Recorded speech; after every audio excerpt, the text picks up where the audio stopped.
여러분 안녕하십니까? 쩐데리TV의 쩐데리입니다. 구독과 좋아요 꼭 좀 부탁드리겠습니다. 오늘은 제가 쉬면서 이제 연휴를 쭉 지금 즐기고 있는 과정에서 오늘 기본적으로 장 돌아가는 건 좀 봤어요. 단기 트레이딩으로 해서 파세코 들어가서 수익 좀 보고 다른 종목들은 매매를 하지 않았습니다. 매도도 안 했고요. 근데 오늘 보니까 미중 무역전쟁 시즌2가 발발할 것 같다라는 어떤 기사들이 많이 뜨면서요. 지난주에 램데시비르 관련해서 또 긍정적인 소식 나왔던 것들에 대한 뭐 파미세에 대해 어떤 뭐 수혜 이런 것들은 뭐 초반부터 그냥 상한가 말아버리니까 좀 눈여겨봤는데, 그 이외에 갑작스럽게 이제 파세코라든지 유니온이라든지 이런 종목들, 파세코는 아시겠지만 여름 되면 항상 얘기 나오는 종목이잖아요. 그리고 또 뭐 이 유니온 머티리얼 딱 보는 순간 히토류 관련된 부분들이 아마도 뜨겠다. 왜냐하면 아시겠지만 미중 무역 전쟁에선 항상 미국은 관세 부과 중국에 그런 카드를 들고, 중국은 항상 히토류의 수출을 가지고 뭔가 좌지우지하려고 하는 액션을 취합니다. 그도 그럴 것인지 중국의 히토류는 전 세계 70% 가량을 차지하고 있기 때문에 굉장히 뭐 반도체를 포함한 핸드폰, 휴대폰 여러 가지 아주 다양한 분야에 쓰이는데, 그게 중국의 약 70%가 어떻게 보면 중국에 통해서 나오고 있기 때문에요. 그거를 만약에 중국이 반대급부로 미국의 관세에 대한 어떤 저항의 의지를 가지고 한다면 상당히 좀 여러 가지 부분에서, 산업 부분에서 영향을 많이 미친다고 봅니다. 그래서 미중 무역 전쟁하면 첫 번째 딱 떠오르는 건 히토류가 돼야 되고, 거기서 어떤 종목들이냐는 시장을 보고 판단하는 거다라고 생각이 돼요. 오늘 시장에서는 그 히토류 관련된 종목들은 한 대여섯 개 정도였었던 것 같습니다. 우선은 그 종목들을 간단히 말씀드리기에 앞서서 차트를 좀 보면요, 코스닥 같은 경우에는 650포인트를 좀 사수해줘야 된다라고 생각을 하는데, 아쉽게도 지금 연 이틀째 밀려버렸습니다. 양봉을 띄우긴 했습니다만 거래량이 죽으면서 어쨌든 641.91포인트로 마감을 했습니다.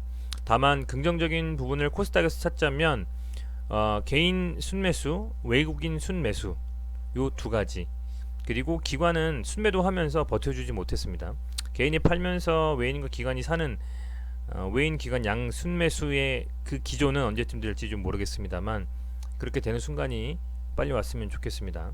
다행인 게 그나마 외인이 순매수한 점. 코스피 같은 경우에는 지금 1900포인트를 지키지 못했어요. 결국에 코스피는 밀려서요 1895포인트까지 밀렸습니다. 밀렸고 외인 기관 순매도였고 개인만 순매수했습니다. 외인이 거의 1조 가까이 팔았어요. 아마도 미국이 들어간 어떤 이슈가 생겨도 외국인은 아마 100% 코스피를 순매도하는 형식의 움직임을 보이는 것 같습니다. 이런 시장에서 어떻게 보면 살아남기 위해서는 중장기도 중장기지만 트레이딩을 하면서 이런 테마가 움직이는 시장, 갑자기 빠지는 시장에서는 갑자기 튀는 종목에 대한 자잘자잘한 수익도 모아가는 그런 매매법도 상당히 좀 중요하다고 보입니다. 어찌됐건 미중무역전쟁 시즌2 과연 어떻게 진행될지는 기사와 여러가지 찌라시를 보고 판단하셔야 될 것 같고요. 다만 우리들 같은 경우에는 그러면 이런 상황에서 어떤 종목들이 움직이는지 정도는 알고 있다가, 얘네들이 다른 테마처럼 세게 간다라고 하면 그 세게 가는 움직임에 편승해서 조금씩의 수익은 남겨야 되잖아요. 그런 의미에서 간략하게 좀 말씀을 드려보고자 하는 겁니다. 아무래도 이 유니온부터 해서 해인까지 오늘 수익률을 쭉 한번 나래비를 세워가지고 이렇게 종목을 한번 말씀드리려고 합니다. 말씀 아까 드린 것처럼 이제 중국은 주로 미국과의 무역전쟁 혹은 이런 세금에 대한 이슈가 생기면, 중국의 키는 어떻게 보면 히토류 수출 규제 카드입니다. 중국은 히토류의 약 70% 전 세계에 수출을 좀 담당하고 있기 때문에 그런 부분들을 안에서 이제 미국의 관세 부과에 대한 부분을 어떻게 보면 좀 저항하는 의미로 움직인다라고 생각을 하시면 될 것 같아요. 유니온부터 보면요, 오늘 상한가를 갔기 때문에 분봉상으로 뭐 들어갈 틈이 있었나 모르겠습니다. 들어갈 틈이 있긴 있었습니다. 3,500원까지 갔다 세 갔으니까요. 이게 보통은 이렇게 가다가 밀려버리는 경우도 있고요. 테마 대장이 이런 식으로 진짜 세게 가는 경우도 있고, 이렇게 세게 갔다라는 거는요, 이 수출 규제 테마가 그렇게 약하다는 건 아닌 것 같아요. 강하게 어떤 테마가 갔을 때 대장이 이렇게 밀려버리는 경우도 많거든요.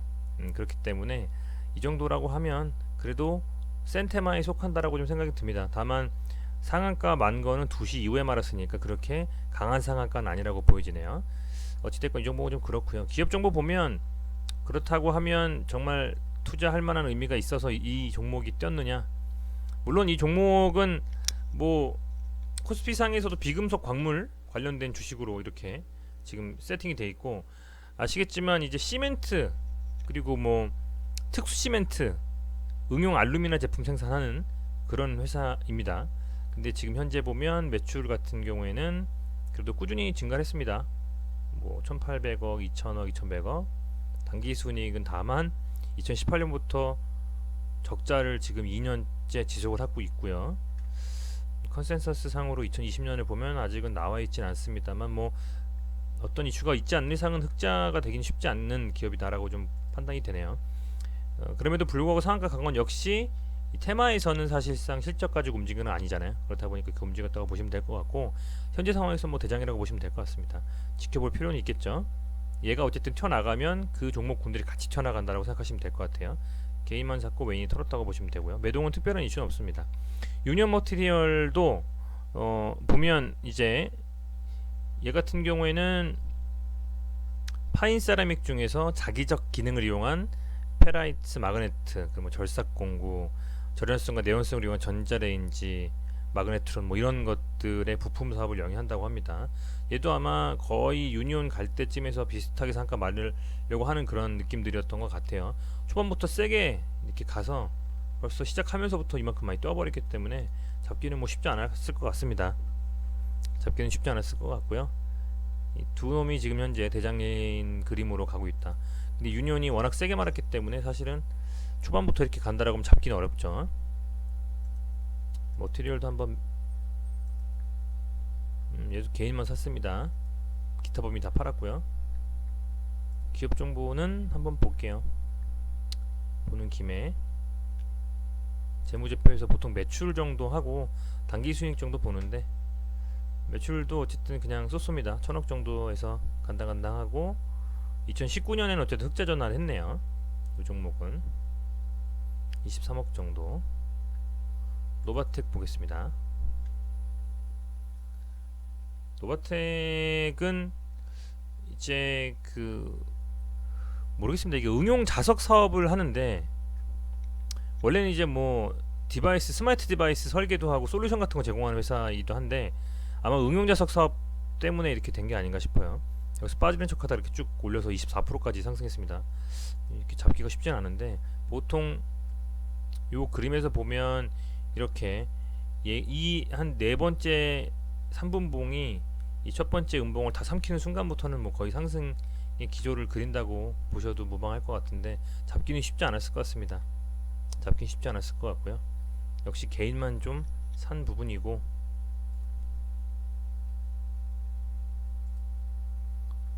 재무제표를 한번 보면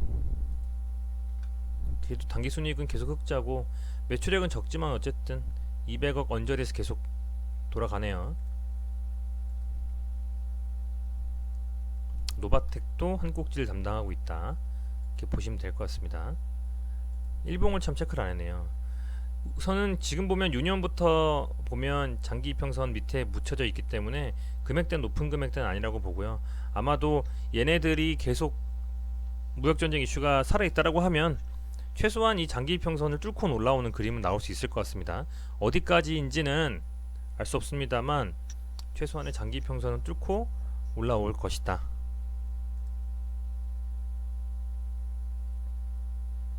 뚫고 올라온다면 1차적인 저항대는 한 5,000원 정도 라인이 아니겠느냐 생각이 들고요. 얘도 역시 마찬가지 장기 이평선에서 뚫고 올라오는 그림이고, 얘가 올라왔을 때는 이 정도 선에서 우선은 한 번쯤 붙임이 있을 것이고, 뚫는다면 이 박스권 내에 진입할 수 있는 그림이 될 거라는 생각이 좀 드네요. 노바텍 같은 경우에도 역시 장기 이평선을 사실은 이렇게 밑에서 계속 모든 종목들이 비슷할 겁니다. 이 종목이 워낙, 이 종목군들이 워낙 밑에서 있었다 보니까 얘도 역시 한 이 정도 박스권 내에 진입할 개연성이 좀 보입니다. 역시 내일하고 오늘 별다른 이슈가 없다면 아마도 이 미중 무역 전쟁 이슈가 한 번 더 시장을 흔들 거고, 다른 시장들이, 다른 종목들이 다 빠질 때, 조정을 받을 때 얘들은 최소한 강하게 갭두고 시작하는 그런 그림 정도는 나오지 않을까 생각을 하거든요. 티플렉스가 오늘 19.32% 상승했고요. 얘도 역시 장기평선에서 올라왔고, 장기평선을 어쨌든 뚫어줬습니다. 일봉상으로 뚫어줬고, 분봉상으로 보면 이게 분봉선 제 122평선이거든요. 122평선 분봉에서 이렇게 딱 터치해주면서 조정 좀 받다가 올라와줬습니다. 다행히 가지고 계신 분들한테는 이 정도 왔으면 더 밀려버리면 쫙 밀리는 그림인데, 여기서 받쳐준다라는 건 어쨌든 한 번 더 상승에 대한 그림을 좀 그리려고 하는 부분이 있는 것 같아요. 매동은 뭐 개인이 역시 샀고요. 기업 정보 한번 살짝 보면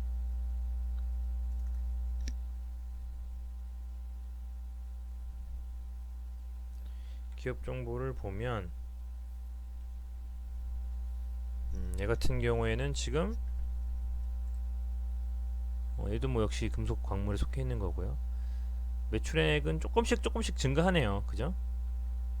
조금씩 증가하고, 단기 순이익도 어쨌든 뭐 흑자기는 합니다. 한 20억 정도. 뭐 큰 금액은 아니지만. 그리고 일봉상으로 아까 말씀드린 대로 이런 정도 그림. 주봉 한번 볼까요?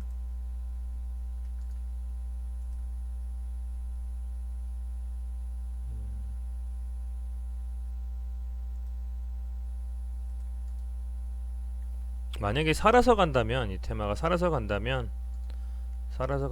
이런 박스권 내에 지금 진입한 상황이기 때문에, 살아서 간다면 그리고 3,000원 정도 라인까지 한번 이렇게 치는 그림도 나올 수 있지 않을까라는 좀 생각을 해봅니다.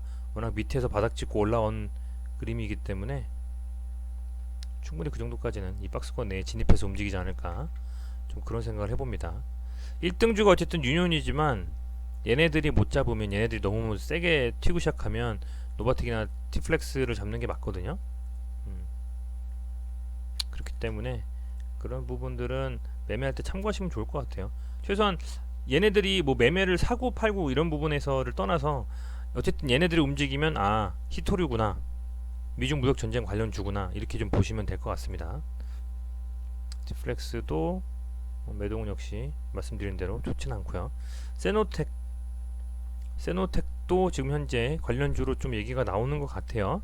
세노텍도 보면 얘는 이제 세라믹 비드라는 거를 전문하는 생산하는 업체로, 지금 현재 뭐 아시겠지만은 중국의 히토류가 수출 중단되면 반사이익을 노릴 수 있다라고 해서 좀 움직인 것 같고요. 아직은 장기 평선에 많이 밑에 묻혀 있습니다. 충분히 그만큼 좀 상승할 수 있는 여력은 좀 크다라고 보고, 다만 이제 다른 거에 비해서 거래량이 많이 안 터졌잖아요. 뭐 다른 애들이 다 치고 올라가면 얘한테도 기회는 올 수 있겠죠. 16% 정도 되니까요. 장기 평선 밑에 한참 밑에 묻혀 있고, 분봉상으로도 자연스럽게 이렇게 올라간 그림. 아까 이거 보시면 되게 얘랑 비슷하죠? 움직임이, 그죠? 같이 묶어서 갔다는 얘기입니다. 얘네들이 중에서 하나가 어찌됐건 수요일 시장에서 튄다, 히토류 관련주구나 라고 생각하시면서 단기 트레이딩이라든지 아니면 그냥 지켜보시는 부분도 뭐 괜찮고, 시장이 이렇게 돌아가는구나 정도 인사이트 생각하시는 부분도 괜찮고, 그렇게 참고하셨으면 좋겠어요. 마지막으로는 제가 찾아보니까 해인이라는 종목도 있는데, 얘가 모르겠습니다. 이게 아주 포함되어 있는지는 모르겠습니다만, 어쨌든 지금 뭐 건설기계도 그렇고 육상용 발전기, 선박용 엔진 이런 것들에 대해서 부품을 좀 공급하는 사업을 하고 있나봐요. 여기서 보면 이제 4.94% 상승을 했는데 그렇게 세게 간 것 같지는 않아요, 다른 거에 비해서. 그리고 특이할 만한 사항은 얘는 뭐 그렇게 관련주라고는 얘기하고 있으나 윗골을 많이 달았고요.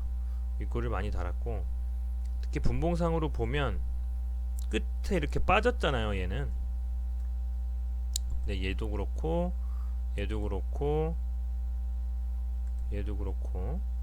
빠졌다라기보다는 끝에서 좀 집어 올린 듯한 느낌이 드는 종목. 얘들이 조금 더 어떻게 보면 관심 있게 볼만한 히토류 관련 준 것 같아요. 헤이는 뭐 인터넷상에서 돌고 있긴 합니다만 그렇게 인볼브드에서 움직이는 종목은 아니라는 좀 생각이 드네요. 제 생각에는요. 기관은 또 들어와 줬습니다. 기관은 기업 정보 한번 보면 근데 매출은 좋네요. 2,600억 가까이 나오고 당기순이익도 어쨌든 흑자 전환을 했고요. 다만 오늘의 상승폭은 좀 적었다 라는 거 참고하셨으면 좋겠습니다. 오늘 처음 이렇게 시작한 테마기 때문에 이게 지금 제가 막 디테일하게 종목별로 말씀드리는 거는 사실 조금 의미가 없어서 그냥 수박 겉핥기 식으로 그냥 투자 매동 뭐 차트 정도 그리고 그냥 기업 정보 정도 수준을 말씀드리는 거에서 그쳤습니다. 왜냐면은 사실은 제가 계속 말씀드리고 있는 주요 종목들이 실제로 이제 여러 가지 이슈로 더 갈 수 있는 가능성이 있고 이 종목들은 당장이라도 그런 미중무역 전쟁에 관련된 이슈가 사라지면 또 그냥 쭉 빠져버릴 수 있거든요. 정말 단기적으로만 접근해야 되는 부분이 있기 때문에 그래서 간략하게만 좀 말씀을 드렸고요. 계속 뉴스나 이런 데에서 막 미중 무역 전쟁 관련된 소식들이 막 나오고 이게 점점 더 안 좋은 소식들이 나오고 뭔가 시장이 다시 또 조정을 받고 이런다면 이 종목들은 반드시 보면서 하다못해 스윙이든 아니면 단기든 꼭 지켜볼 필요가 있는 종목들인 것 같습니다. 그래서 말씀을 좀 드렸고 뭐 중장기적으로 뭐 투자하시는 데 있어서 어떤 말씀을 드리는 건 아니니까요. 그런 점 참고하셔가지고요. 매매하시는데 이런 종목들이 히토류 관련 주구나 라는 생각을 좀 하시면서 매매하시면 조금 더 도움이 되지 않을까 싶어서 만들어 봤습니다. 네, 어쨌든 뭐 늦은 시간 시청해 주셔서 감사드리고요. 내일 어린이날인데 즐거운 시간 보내시고 가족들과 주식은 좀 잊으시고요. 즐거운 시간 좀 보내시고 푹 좀 쉬시는 하루 되시기를 바라겠습니다. 고맙습니다.